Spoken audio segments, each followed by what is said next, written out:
दक्षिण में एक मल्लाह था, नाव चलाने वाला।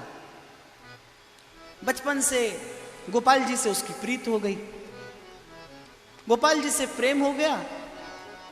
और किसी साधु ने यह कह दिया था कि बस ये कहना हम तुम्हारे लिए तुम हमारे लिए।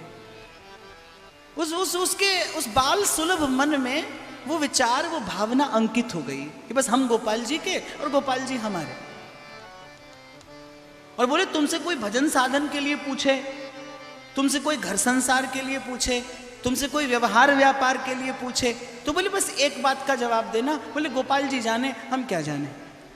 बोले बस गोपाल जी जाने हम क्या जाने। अब उसने तो यही मंत्र रट लिया, जो कोई पूछे बोले गोपाल जी जाने हम क्या जाने। अब उसके बालक बड़े हुए, एक कन्या दो पुत्र थे।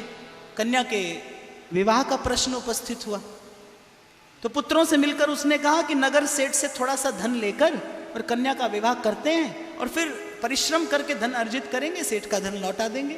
पढ़ा लिखा था नहीं, सेठ से धन लेकर कन्या का विवाह कर दिया और पुत्रों के साथ मिलकर परिश्रम किया, धन अर्जित किया और सेठ का धन लौटा दिया। जिस दिन सेठ जी को धन लौटाने के लिए दिया, सेठ जी को रसीद देनी थी।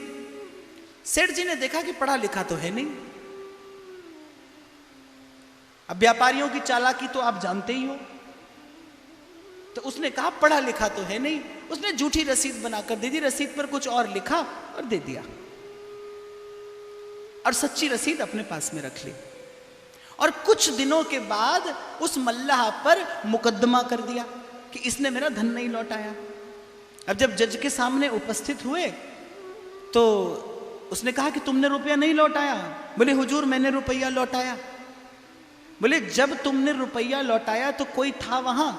बोले हाँ हमारे गोपाल जी थे, क्योंकि हम तो जहां जाते हैं उन्हीं को संग लेकर जाते हैं। बोले रसीद कहाँ है। बोले ये माई बाप ये रसीद है।